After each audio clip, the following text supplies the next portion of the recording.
Selamat datang di channel Cik Gentar, jangan lupa subscribe dan klik tombol loncengnya, agar Cik Gentar bisa tumbuh besar dan tidak jadi anak kecil terus, terima kasih. Bab 598. Dokter Y, Anda tidak hanya pandai dalam keterampilan medis, tetapi juga pandai menangani harimau. Anda harus pergi ke kantor polisi kami ketika Anda punya waktu. Ayo pergi dulu, jadi aku tidak akan mengganggumu. Setelah polisi selesai berbicara, mereka menyelinap pergi seperti embusan angin. YQ kemudian memerintahkan, Little Fatty, singkirkan personel yang tidak terkait dan lanjutkan ke dokter. Ya. Fu Yanjie segera mengatur. Kemudian, YQ berkata kepada Xiao Zhan, mulai sekarang, kamu tidak harus tinggal di Tibet, tetapi kamu juga harus ingat bahwa kamu tidak akan melakukan kejahatan di masa depan, jika tidak, aku tidak akan melindungimu lagi. Xiao Zhan berlutut di depan YQ dengan jatuh dan berkata dengan air mata berlinang, Dokter Y, terima kasih telah menyelamatkanku. Mulai sekarang, hidupku adalah milikmu. Tidak perlu, kamu berdebar. Xiao Yiren juga berlutut di tanah dan berkata, Dokter Y, terima kasih telah menyelamatkan saudaraku. Daen tidak dapat membalas budiku, jadi biarkan saudaraku mengikutimu. Meskipun Xiao Zhan tidak tahu teknik medis apapun, dia tidak bisa menyembuhkan penyakit dan menyelamatkan orang, tapi dia bisa melakukan sedikit pekerjaan dan bisa menjadi pengawal untukmu. Aku harap kamu tidak membencinya. Terima saja dia. YQ tidak mengharapkan situasi ini sama sekali. Alasan mengapa dia membantu adalah karena sebuah kalimat dari Xiao Yiren mengingatkannya pada masa lalu dan membuatnya merasa empati, sehingga dia merasa simpati atas apa yang terjadi pada saudara lelaki dan perempuan itu. Tanpa diduga, itu akan menjadi seperti ini. Xiao Zhan melanjutkan dengan mengatakan, Dokter Y, saya membaca sedikit, saya orang yang vulgar, dan tidak dapat berbicara. Singkatnya, Anda menyelamatkan saya hari ini. Sejak saat itu, hidup saya adalah milik Anda. Apakah Anda meminta saya untuk menyajikan teh dan air, atau menjadi sapi atau kuda, saya tidak akan mengeluh. YQ melirik Xiao Zhan dan menemukan bahwa mata anak ini tegas, tidak seperti sedang berbohong. Xiao Zhan, izinkan saya mengatakan yang sebenarnya. Identitas saya lebih dari sekadar dokter. Saya sering menghadapi bahaya. Apakah Anda masih ingin mengikuti saya? Tanya YQ. Saya bersedia. Xiao Zhan tidak ragu-ragu, dan berkata, apapun bahayanya, aku bersedia mengikutimu. Jika seseorang memotong Anda dengan pisau, saya akan memblokir pisau untuk Anda. Jika seseorang menembakmu, aku akan memblokir peluru untukmu. Singkatnya, selama aku tidak jatuh, tidak ada yang ingin menyakitimu. Xiao Zhan membuat suara. Semangat yang benar. Apresiasi muncul di wajah YQ, dan berkata, jika itu masalahnya, ayo lakukan, kamu bisa mengikutiku di masa depan. Setelah YQ selesai berbicara, dia membantu Xiao Yiren secara pribadi dan duduk di kursi. Nona Xiao, apa matamu? YQ bertanya. Sebelum Xiao Yiren bisa menjawab, Xiao Zhan berkata, ini semua bajingan. Untuk pembongkaran, mereka membunuh kakek dan orang tua saya. Orang yang membunuh kakek saya adalah tuan yang sangat kuat. Dia menutupi wajahnya. Setelah membunuh kakek saya, dia melepas handuk wajahnya dan saudara perempuan saya melihat wajah aslinya. Bajingan itu membutakan mata kakakku. Xiao Zhan mengertakkan gigi dan berkata, ada 37 orang yang melakukan kejahatan saat itu. Saya telah membunuh 36, tetapi orang itu belum ditemukan. Ketika saya menemukannya, dia harus dibunuh. YQ menghela nafas. Xiao Yiren sangat cantik, sehingga si pembunuh rela membutakan matanya, itu benar-benar sunyi. Xiao Zhan, apakah kamu lupa apa yang dikatakan Dokter Ye barusan? Kamu tidak diizinkan melakukan kejahatan apapun di masa depan, kata Xiao Yiren. Xiao Zhan bergumam, ngomong-ngomong, ketika aku melihat pria itu, aku pasti tidak akan melepaskannya. Kamu masih bilang, apakah kamu mencoba memaksaku untuk memutuskan hubungan denganmu? Xiao Yiren menjadi sedikit marah. Oke, jangan bicarakan itu. Nona Xiao, biarkan aku menunjukkan matamu. Setelah Ye Qiu selesai berbicara, dia mulai memeriksa Xiao Yiren. Perlahan-lahan, wajah Ye Qiu berangsur-angsur menjadi suram, dan niat membunuh muncul di matanya. Kebencian. Ye Qiu tiba-tiba berteriak, membuat Xiao Zhan dan Xiao Yiren melompat ketakutan. Direktur Ye, ada apa denganmu? Fu Yanjie dan yang lainnya juga sangat ketakutan. Sudah lama sejak mereka melihat Ye Qiu mendapatkan api yang begitu besar. Ye Qiu berkata kepada Xiao Yiren, orang yang membutakan matamu itu mengerikan. Dia tidak hanya merusak bola matamu dengan racun, tapi dia juga menggunakan akupuntur untuk menutup titik-titik akupuntur di sekitar matamu agar darah tidak bisa bersirkulasi. Dengan cara ini, kamu tidak hanya akan menjadi buta, tetapi seiring waktu, otot-otot di sekitar matamu, mata akan berhenti berkembang sepenuhnya. Akhirnya, bola mata Anda akan benar-benar membusuk. Pada saat itu, kamu akan menanggung rasa sakit yang hebat dan kemudian disiksa sampai mati. Orang yang menyakitimu hanyalah orang mesum. Bab 599. Xiao Zhan terkejut, dia tidak menyangka bahwa mata adiknya begitu serius bahkan akan mengancam jiwanya. Adapun Fu Yanjie dan yang lainnya, mereka bahkan lebih marah. Menggunakan metode kejam ini untuk berurusan dengan seorang gadis kecil benar-benar panik. Lao Xiang mengutuk. Fu Yanjie juga berkata, jika orang itu ada di depanku, aku harus membunuhnya. Jika orang itu benar-benar ada di depanmu, dia bisa membunuhmu hanya dengan satu jari. Kata Ye Qiu. Apakah dia begitu kuat? Fu Yanjie terkejut. Ye Qiu berkata, dia bisa mengetuk titik akupuntur untuk menyegel titik akupuntur, yang menunjukkan bahwa kekuatan internal tidak lemah. Setidaknya, lebih mudah membunuhmu daripada memerah semut. Direktur, apakah tidak apa-apa untuk tidak memberikan pukulan seperti itu kepada orang-orang? Aku tidak memukulmu, aku hanya mengatakan yang sebenarnya. Dokter Ye, bisakah mata adikku masih bisa disembuhkan? Setelah Xiao Zhan menanyakan kata-kata ini, dia menatap Ye Qiu dengan gugup karena takut Ye Qiu tidak bisa diobati. Ye Qiu mengabaikan Xiao Zhan, tetapi mengamati Xiao Yiren.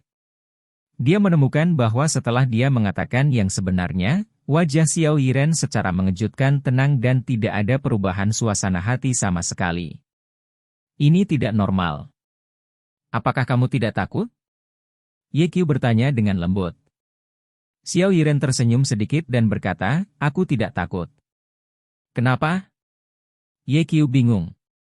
Xiao Yiren menjawab, karena kakakku tidak lagi harus bersembunyi di Tibet, dia masih mengikuti Dr. Ye. Selama dia hidup dengan baik di masa depan, aku akan mati tanpa penyesalan. Kakak, mata Xiao Zhan memerah. Ye Qiu juga sedikit tersentuh, dia tidak menyangka bahwa wanita yang tampak begitu lemah ini bisa menjadi begitu kuat di hatinya. Xiao Zhan, tiba-tiba aku sedikit iri padamu. Jika aku memiliki saudara perempuan seperti itu akan bagus. Ye Qiu menghela nafas, lalu berkata, Nona Xiao, duduk diam dan aku akan memberimu beberapa jarum dulu. Xiao Zhan sangat gembira dan bertanya, Dokter Ye, bisakah kamu menyembuhkan mata adikku?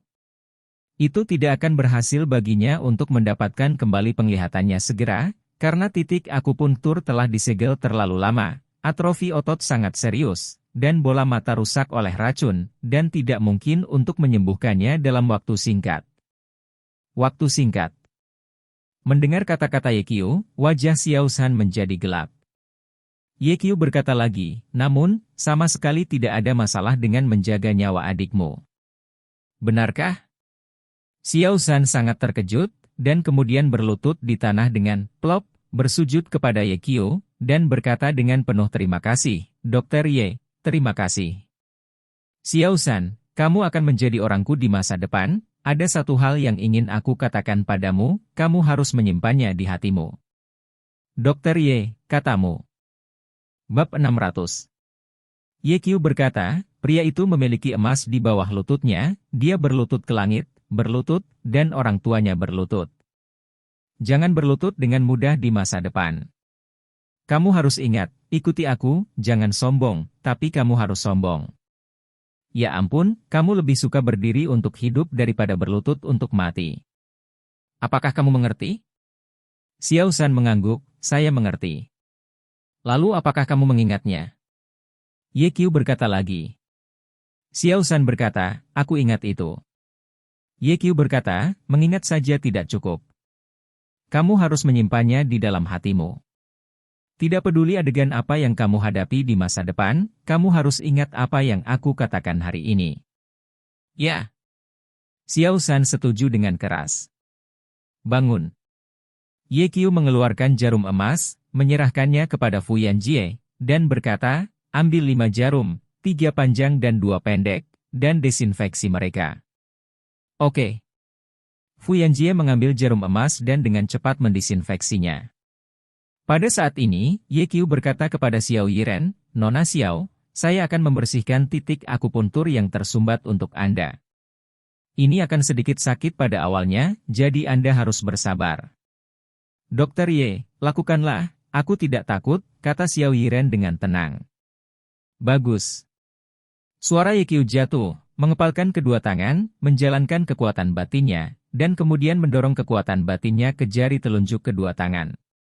Setelah beberapa saat, dia meletakkan 2 jari di pelipis Xiao Yiren.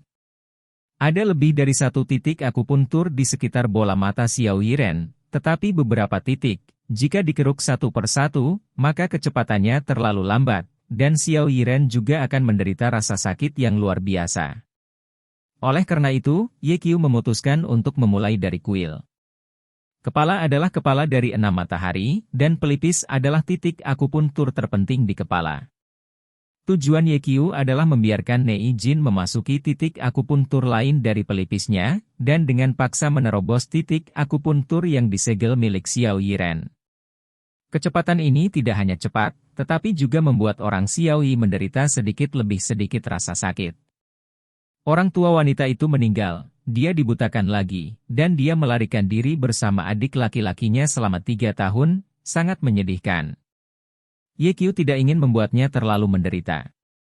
Agak menyakitkan, kamu bertahan denganku selama 2 menit. Ye Qiu berkata dengan lembut. Ya. Xiao Yiren bersenandung. Kemudian Ye Qiu menyuntikkan kekuatan batinnya ke pelipis Xiao Yiren. Tapi yang mengejutkan Ye Qiu, Xiao Yiren bahkan tidak mengerutkan kening, dan wajahnya masih tenang. Apakah itu sakit? Tanya Ye Qiu. Sepertinya. Jawab Xiao Yiren. Jika kamu tidak dapat menahannya, maka panggil saja, tidak apa-apa, itu semua milikmu di sini, kata Ye Qiu. Xiao Yiren tersenyum sedikit dan berkata, dibandingkan dengan pengalaman saya, rasa sakit ini tidak layak disebut. Setelah Xiao San mendengar kata-kata ini, air mata mengalir dan dia segera memalingkan wajahnya. Ye Qiu berkata dengan emosi, Nona Xiao, Anda sangat kuat. Di antara semua orang yang saya temui, kekuatan Anda dapat menempati peringkat kedua. Oh, aku tidak tahu siapa dokter Ye nomor 1 di hatimu. Xiao Yiren bertanya dengan rasa ingin tahu. Ini ibuku, kata Ye Qiu. Xiao Yiren tersenyum sedikit dan berkata, Dokter Ye, ketika saya mendengar kata-kata ini dari Anda, saya tahu bahwa ibumu hebat. Setiap ibu hebat, tetapi ibu saya sangat hebat dalam pikiran saya. Ye Qiu berkata, ketika kesempatan datang, saya akan menunjukkan kepada Anda ibu saya. Saya percaya bahwa Anda akan memiliki banyak kesamaan. Wacana. Oke. Xiao Yiren langsung setuju. 3 menit berlalu. Ye Qiu menarik kembali jarinya dan bertanya, Nona Xiao, bisakah kamu merasakan perubahan di matamu? Ada perubahan. Xiao Yiren berkata, saya merasa tanah di sekitar mata saya bengkak, dan agak panas. Nah, ini menunjukkan bahwa titik akupuntur Anda yang tersumbat telah dikeruk, dan otot-otot Anda tidak akan menyusut lagi. Selanjutnya, saya akan menggunakan jarum emas untuk merawat bola mata Anda. Ye Qiu mengambil jarum emas dari Fu Yanjie dan dengan cepat menusuk 3 jarum emas yang lebih pendek ke titik akupuntur di sebelah mata Xiao Yiren, mengikuti dengan cermat, dan menusuk 2 jarum emas lainnya yang lebih panjang ke titik akupuntur di atas kepala Xiao Yiren. Kemudian, dia mengulurkan jari tengah kanannya dan menjentikkan salah satu jarum emas sedikit. Om. 5 jarum emas bergetar pada saat yang sama, membuat kicauan, berdengung. 10 menit kemudian, Ye Qiu menarik kembali jarum emasnya, dan dengan hati-hati memeriksa bola mata Xiao Yiren, dan pada saat yang sama memberinya denyut nadi, lalu mengerutkan kening dan berkata, bagaimana ini bisa terjadi? Bab 601. Ada apa, Direktur Ye? Fu Yanjie bertanya ketika Ye Qiu mengerutkan kening. Mata Nona Xiao rusak parah oleh racun itu. Saya menggunakan jarum emas untuk melewati titik akupuntur, dan hasilnya tidak banyak, kata Ye Qiu. Wajah Xiao San berubah, dan dia bertanya, Dokter Ye, adikku memiliki matanya. Jangan khawatir, meskipun itu tidak akan sembuh dalam waktu singkat, memberiku waktu setengah tahun akan mengembalikan mata kakakmu. Ye Qiu berpikir, tunggu setengah tahun lagi, dan ketika seni Shenlong 9 putarannya ditingkatkan ke keadaan putaran ketiga, tingkat kultivasinya akan lebih ditingkatkan, dan dia akan dapat menggunakan teknik akupuntur yang misterius dan kuat. Pada saat itu, seharusnya tidak sulit bagi Xiao Yiren untuk mendapatkan kembali penglihatannya dengan mantra. Masih setengah tahun. Xiao San sedikit kecewa. Fu Yanjie segera berkata di sebelahnya, kamu harus puas. Banyak orang buta tidak akan pernah pulih. Kakakmu beruntung bertemu Direktur Ye. Kalau tidak, dia akan seperti orang-orang itu. Apa yang dikatakan dokter adalah bahwa saya sudah sangat beruntung. Xiao Yiren berkata sambil tersenyum, saya telah buta selama 3 tahun, dan tidak apa-apa menunggu 6 bulan lagi. Dokter Ye, terima kasih. Xiao Yiren berkata dengan penuh terima kasih. Sama-sama, adalah tugasku untuk mengobati penyakit dan menyelamatkan orang. Ye Qiu berkata, hanya saja pria yang membutakanmu saat itu sangat kejam. Begitu aku bertemu orang ini, aku tidak akan membiarkannya pergi. Ngomong-ngomong, Nona Xiao, kamu telah melihat wajah asli orang itu, seperti apa dia? Ye Qiu berkata, saya memiliki banyak orang di bawah tangan saya. Saya dapat meminta mereka untuk mencari mereka. Mungkin saya dapat menemukan orang itu. Sebelum Xiao Yiren bisa menjawab, Xiao San berkata, orang itu adalah seorang lelaki tua, sekitar 60 atau 70 tahun, tidak tinggi, sangat kurus, dengan tahi lalat besar di dekat matanya. Ngomong-ngomong, lengan kanannya patah dan dia hanya punya satu tangan. Oke, aku akan kembali dan mengatur seseorang untuk mencarinya. Setelah Ye Qiu selesai berbicara, dia melihat sekeliling, tidak melihat Su Xiao, dan bertanya, Xiao tidak datang untuk bekerja. Novel kecil, dia memiliki sesuatu untuk dilakukan hari ini, jadi dia tidak datang, jawab Fu Yanjie. Lao Xiang mengikuti, Direktur Ye, ada terlalu banyak pasien, dan kami sekarang kekurangan staf. Apa yang harus kami lakukan? Ye Qiu juga sakit kepala tentang masalah ini. Fu Yanjie berkata, di masa lalu, Departemen TCM kami adalah departemen yang paling menyedihkan di seluruh rumah sakit. Tidak ada pasien. Setelah Direktur Ye menantang Li Minghan, reputasinya sangat terkejut dan pasien berbondong-bondong ke rumah sakit. Ada ratusan mereka. Ya, kemarin saya lelah dan lumpuh dengan Xiao Pang dan Xiao. Lao Xiang tersenyum pahit. Dulu, masalah kami adalah tidak ada pasien, tetapi sekarang kami terganggu oleh terlalu banyak pasien. Direktur, haruskah kita menyewa dokter? Fu Yanjie menyarankan. Ye Qiu mengangguk dan berkata, Little Fatty, kamu dapat memberitahu Departemen Personalia nanti dan meminta mereka untuk segera mengirimkan pemberitahuan perekrutan. Departemen Sumber Daya Manusia bertanggung jawab atas penyaringan dan wawancara. Orang-orang yang dipilih harus lulus wawancara terakhir dengan saya sebelum mereka dapat dipekerjakan secara resmi. Meskipun kami sangat sibuk sekarang dan kekurangan staf, saya juga tidak ingin menyia-nyiakannya. Direktur, bahkan jika kita mulai merekrut mulai sekarang, mungkin perlu seminggu bagi staf untuk berada di tempatnya. Fu Yanjie berkata dengan getir, saya khawatir kita tidak akan bisa menanganinya.